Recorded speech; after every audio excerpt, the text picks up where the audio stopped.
സ്നേഹം നിറഞ്ഞ സഹോദരങ്ങളെ, 2024-25 വിശ്വാസ പരിശീലന വർഷം 2ാം സെമസ്റ്റർ 10, 11, 12 ക്ലാസ്സിലെ സാധ്യത പൊതുചോദ്യങ്ങൾ. ചോദ്യം 1. നിങ്ങൾ പങ്കെടുത്ത അഡോപ്റ്റ് എ ഫാമിലി എന്ന പ്രോഗ്രാമിനെ കുറിച്ചുള്ള നിങ്ങളുടെ കാഴ്ചപ്പാടുകൾ എന്തൊക്കെ? ഈ പ്രോഗ്രാമിൻ്റെ ആവശ്യകതയും പ്രസക്തിയും നിങ്ങൾക്ക് ബോധ്യപ്പെട്ടിട്ടുണ്ടോ? ഈ പ്രോഗ്രാമിനെ കുറിച്ചുള്ള നിങ്ങളുടെ ആത്മാർത്ഥമായ വിലയിരുത്തലുകൾ എന്തെല്ലാം? ചോദ്യം 2. ദൈവസ്നേഹം പങ്കുവയ്ക്കുകയും പ്രഘോഷിക്കുകയും ചെയ്യുന്ന പ്രേക്ഷിതയാണ് ക്രിസ്തീയ കുടുംബം. ആധുനിക സംസ്കാരം കുടുംബ ബന്ധങ്ങളെ ശിഥിലമാക്കുന്നുണ്ടോ?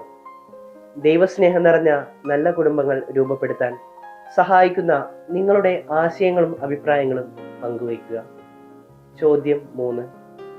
നിങ്ങളുടെ സ്വപ്നങ്ങളും മാതാപിതാക്കളുടെ സ്വപ്നങ്ങളും കോർത്തിണക്കി നല്ലൊരു ഭാവി ജീവിതം കരുപ്പിടിപ്പിക്കാൻ എന്തെല്ലാം മാറ്റങ്ങളാണ് നിങ്ങളുടെ ജീവിതത്തിൽ വരുത്തേണ്ടത് എന്ന് വിലയിരുത്തി ഉപന്യസിക്കുക. ചോദ്യം 4. വാഴ്ത്തപ്പെട്ട ചാൾസ് ഡി ഫുക്കോ പറയുന്നു, ദൈവം ഉണ്ടെന്ന് ഞാൻ വിശ്വസിച്ചപ്പോൾ തന്നെ അവിടത്തേക്ക് വേണ്ടി ജീവിക്കുക എന്നല്ലാതെ മറ്റൊന്നും ചെയ്യാൻ സാധ്യമല്ലെന്ന് ഞാൻ മനസ്സിലാക്കി.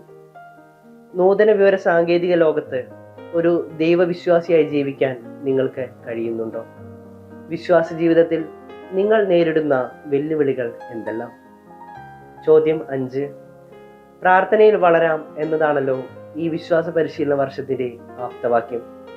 ഈ വർഷം വിശ്വാസ പരിശീലന ക്ലാസ്സുകളിലൂടെ നിങ്ങൾ സ്വന്തമാക്കിയ ശ്രദ്ധേയമായ ബോധ്യങ്ങൾ എന്തെല്ലാമാണ്? ചോദ്യം 6. നിങ്ങൾ പങ്കെടുത്ത ഔട്ട്റീച്ച് പ്രോഗ്രാമിനെ കുറിച്ചുള്ള നിങ്ങളുടെ അഭിപ്രായങ്ങളും അനുഭവങ്ങളും വിലയിരുത്തലുകളും രേഖപ്പെടുത്തുക. ചോദ്യം 7. നിങ്ങൾക്ക് നിങ്ങളുടെ ശീലങ്ങൾ മാറ്റാൻ കഴിയും. നിങ്ങളുടെ ശീലങ്ങൾക്ക് തീർച്ചയായും നിങ്ങളുടെ ഭാവിയെയും മാറ്റിമറിക്കാനാകും എന്ന് APJ അബ്ദുൽ കലാം പറയുന്നുണ്ട്. ജീവിതത്തിൻ്റെ ഒരു വഴിത്തിരിവിലെത്തിയിരിക്കുന്ന നിങ്ങളുടെ നല്ല ഭാവിക്കായി സ്വന്തമാക്കേണ്ട നല്ല ശീലങ്ങളെയും മാറ്റങ്ങളെയും ദുശീലങ്ങളെയും വിലയിരുത്തലുക. പരീക്ഷയ്ക്കായി ഒരുങ്ങിക്കൊണ്ടിരിക്കുന്ന നിങ്ങൾക്കെല്ലാവർക്കും എല്ലാവിധ പ്രാർത്ഥനകളും ആശംസകളും നേരുന്നു. നന്ദി.